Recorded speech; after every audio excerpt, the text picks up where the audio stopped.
Students, मैं हूं आपकी मेंटर गीता और इस वीडियो में हम करेंगे यूक्लिड्स के पोस्टुलेट। तो चलिए स्टार्ट करते हैं इसका पोस्टुलेट 1। पोस्टुलेट 1 में ये क्या कह रहा है कि अ स्ट्रेट लाइन में be drawn from any one point two any another point. यानी आपको मान लीजिए एक ये पॉइंट दिया हुआ है और एक आपको ये पॉइंट दिया है, तो क्या हम इसको मिलाकर क्या बना सकते हैं? हम इसको मिलाकर एक स्ट्रेट लाइन बना सकते हैं। तो मैं थोड़ी टेढ़ी हो रही है, ध्यान रखिएगा। और मान लीजिए एक पॉइंट हमारा ये है, एक पॉइंट ये, तो क्या हम इसे भी मिलाकर स्ट्रेट लाइन बना सकते हैं? हाँ, इससे भी हम स्ट्रेट लाइन बना सकते हैं। यही आपको पोस्टुलेट 1 कह रहा है। दूसरा पोस्टुलेट देखते हैं, a terminated line can be produce indefinitely. यानी कि मान लीजिए आपको एक लाइन दी हुई है, ये लाइन आपकी ए है, ये बी, ये एक लाइन है, ठीक है। क्या हम इसको आगे प्रोड्यूस कर सकते हैं? बिल्कुल कर सकते हैं। हम चाहे इसको यहाँ इस तरफ प्रोड्यूस कर सकते हैं, चाहे हम इसको इस तरफ भी प्रोड्यूस कर सकते हैं। और कितना प्रोड्यूस कर सकते हैं? इनडेफिनिटली, मतलब जहां तक चाहे हम इसको प्रोड्यूस कर सकते हैं, यानी जहां तक हम चाहे इसको बढ़ा सकते हैं। यही आपका पोस्टुलेट 2 कह रहा है। अब जब पोस्टुलेट में देखिए, a circle can be drawn with any centre and any radius. कि सर्कल जो है वो किसी भी सेंटर और किसी भी रेडियस का बनाया जा सकता है। बिल्कुल बनाया जा सकता है।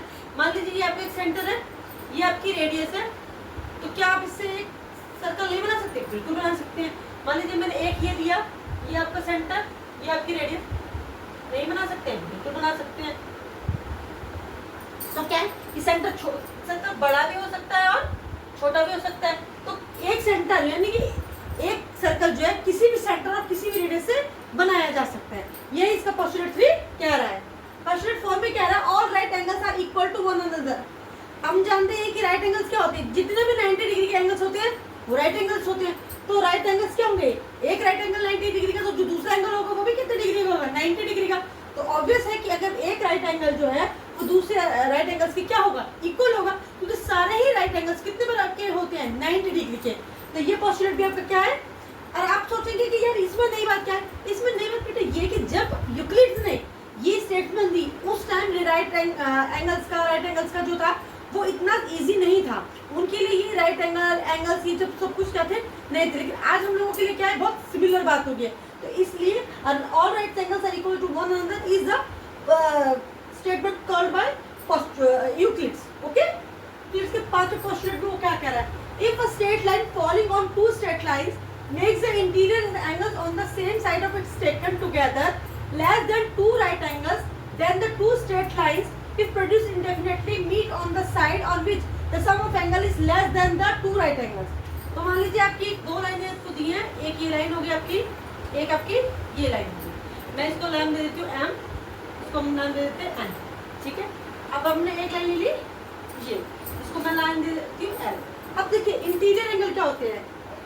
एक आपका इंटीरियर एंगल ये हो गया, एक इंटीरियर एंगल ये हो गया, एक इंटीरियर एंगल ये हो गया। अब वो कह रहा है कि ये स्ट्रेट लाइन है, इस पर बनने वाले जो एंगल्स होते हैं वो क्या होते हैं? वो लीनियर पेयर बनाते हैं। तो वो कह रहा है कि जब आप इन दोनों लाइनों को आगे बढ़ाते हो इंडेफिनिटली, इसको इधर बढ़ाया आपने, इसको इधर बढ़ाया, तो ये कुछ दूर जाकर आपस में मिल गई। लेकिन इधर वाली को जब आप आगे बढ़ाते हो तो आप कितना भी आगे बढ़ाओगे ये आपस में आकर आगे मिलेंगी नहीं। क्या होंगे? आगे बढ़ती जाएंगे, लेकिन आगे कहीं पर भी मिलेगी नहीं। ये मेरी एन थी आपकी, ठीक है। और आप अगर इसे बढ़ाते जा रहे हो ये बढ़ती जा रही है, लेकिन ये मिलेगी नहीं। तो ये कह रहा है कि जब ये वाले जो एंगल्स राइट एंगल्स होंगे इनका जो टोटल होगा, ठीक है, वो स्ट्रेट एंगल से क्या होगा? कम होगा। The sum of angle is less than two right angles. इन एंगल्स का जो टोटल होगा टू राइट एंगल्स के टोटल से क्या होगा? कम। जहाँ पर वो क्या कर रही है, आपस में स्ट्रेट लाइन में जाकर मीट कर रही है। लेकिन जहाँ पर वो आगे स्ट्रेट लाइन जाकर बढ़ती जा रही है वहाँ जो राइट एंगल्स होंगे वो कितने हो जाएंगे? स्ट्रेट लाइन से बड़े हो जाएंगे। तो जैसे ये हो गया, मान लो मेरा ए है एंगल, ये बी है, ये मेरा एंगल सी है, ये एंगल डी है। तो इनका जो टोटल होगा ए प्लस बी, ये क्या होगा? लेस देन 180 डिग्री, क्योंकि टू राइट एंगल्स का टोटल कितना होना चाहिए? 180, लेकिन ये क्या होगा? 180 से कम होगा। और ये क्या होगा?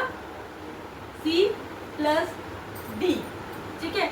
ये हो जाएगा greater than 180 degree. Okay students, यही बात वो पोस्टुलेट 5 में कहना चाह रहा है, ठीक है। चलिए इसी के साथ हमारे पोस्टुलेट और यूक्लिड्स की जो है सारे स्टेटमेंट यहीं पे कंप्लीट होते हैं। नेक्स्ट वीडियो में मैं आपको कराऊंगी इसकी एक्सरसाइज।